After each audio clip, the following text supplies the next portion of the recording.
I got my hands on an Analogue Pocket so I can check it out and see what it's like and how cool it is or isn't, and if it's something for me. So on this episode is going to be just my quick little overview of the Analogue Pocket and who it might be for, and if you think it's be cool for you as well. So as usual, there's a story time behind all these little things that I get. So this time, it's not I always downplay the story and say it's not a great story, but this one actually came via a friend and coworker of mine. Shout out to Iram. We were having a conversation at work about retro handhelds and what we love about gaming, and he mentioned to me that he had an Analogue Pocket. He actually does watch my channel and wanted to know what I might think of it and if it's something that I would like. So he lent it to me for about a week in order for me to give a quick overview and my review of it, where obviously I've already given him a hands-on talk, and because we work together day by day, I've used it, but here's a video for all of my fans, if the few that I have, to see and check it out and let you know if this is something that you'd be into and whether it's worth that price tag. So you know this thing is premium and it costs about $220 retail plus tax. Shipping probably bring you to $250 or something like that. So as usual, we'll see if it's worth it, and I'll let you know at the end this time whether or not it's something that I would like. So this device's main draw is that it can play actual cartridges. As you can see, I'm playing Pokemon Fire Red instead of just, ROMs and stuff as your normal retro handheld would be. If you are a collector, somebody who has a bunch of cartridges and you want to start playing them on a single console instead of having to buy multiple consoles,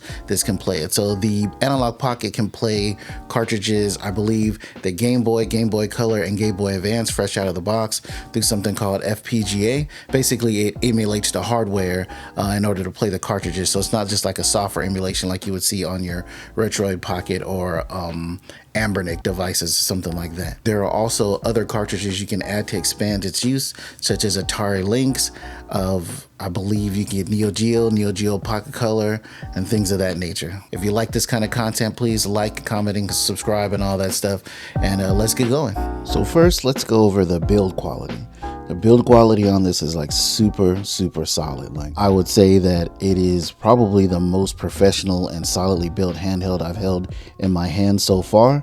So if you look at around the device here, you've got your volume, basically not volume, but music holes on the side here, your volume up and down buttons, power button here that is nice and green color.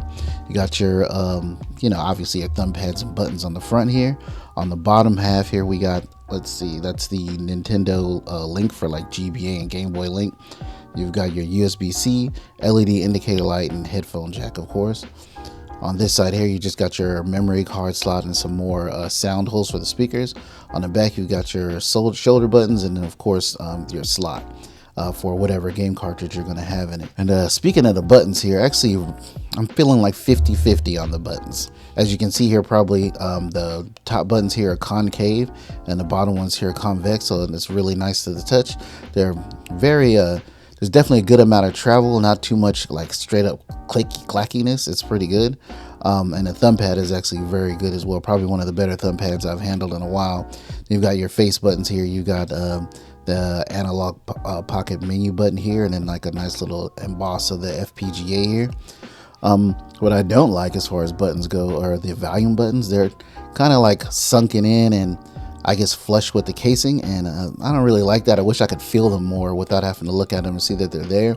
The power one, I don't mind being sunken in like that. That helps you from getting like false power offs or accidentally pressing the button or whatever. I think as far as the shoulder buttons go, I think they just have kind of a shallow travel on them. I wish they traveled a little more, but it's definitely better than, say, let's bring in something else here. Definitely better than, say, our Ambernic 35XX here.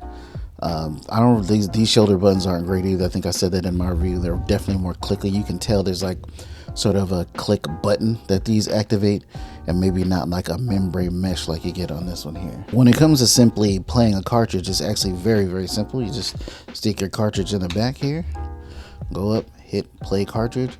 It'll read the cartridge's info. I don't know if you can see that and say what cartridge it is and what system it's for.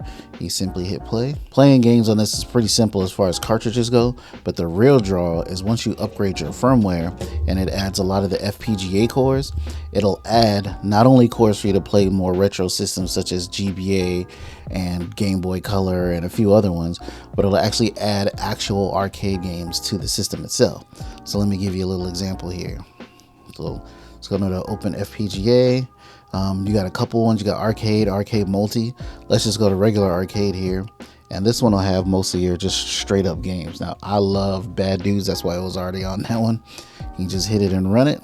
Definitely one of my favorite beat 'em up games from my childhood playing in the arcade. I never had, $10 worth of quarters to beat this game because it's definitely not gameplay beat friendly. But I enjoyed it nonetheless. So you hit the menu button here, hit quit, confirm, and we'll go back out to FPGA and see what other stuff we have here. So when you go into arcade multi, that's probably more with some of you emulator people are used to out there. That's when you have like CPS 1, CPS 1.5, CPS 2. Does not have CPS 3, so no Street Fighter 3, unfortunately.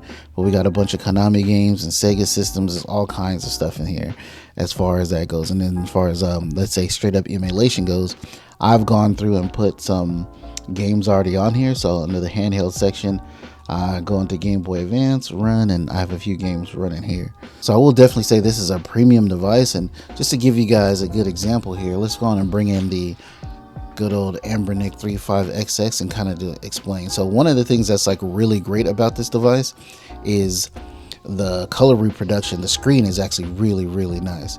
I mean, you may look at it and think it's small because it has these sort of thick bezels on it compared to something like this. But as you can see, the colors are much different. I would actually say they're better on the Pocket here, the Analogue Pocket. But you know, either way, you're going to enjoy it. It's going to play pretty well. I guess really what it comes down to, as always, is, you know, who is this device for and who would benefit from having something like this the best?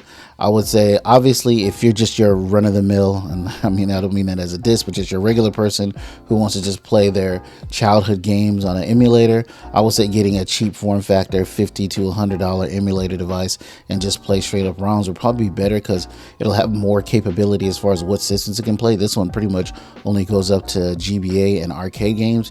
You're not going to get like PSX or Dreamcast or PSP or anything like this on that. If you got some GBA games, like I got a couple of games here that I borrowed from my friend, the same person who let me borrow this Irem. If you got a nice collection of GBA games, Game Boy Color games, actual physical cartridges, and you collect them, then this sort of handheld is definitely for you.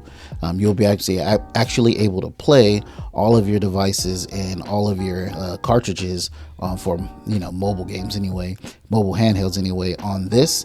And I don't know, for a regular person who doesn't want to spend that amount of money, I don't know if this is worth it. So this is about $220 the last time I looked up at the website when they had it up on sale. I think that's even before shipping. So you're probably looking around $250 with shipping. I don't know. For me, I'll just say, as I always state, for me, what I think for myself. For myself, this device is not really something that I would want.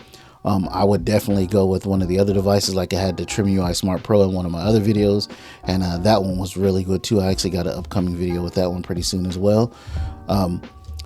But like I said, if you're a collector, this one is definitely for you. But if you're just a regular person such as myself, I don't know. But the build quality is there. It's super solid. It feels great. It's like, you know, the Apple of these retro devices or whatever. But you guys let me know what you think out there. So let me know what you guys think about this, if this is worth it for you, if this is something you will buy. And until next time, this is LW the Gamer. We out.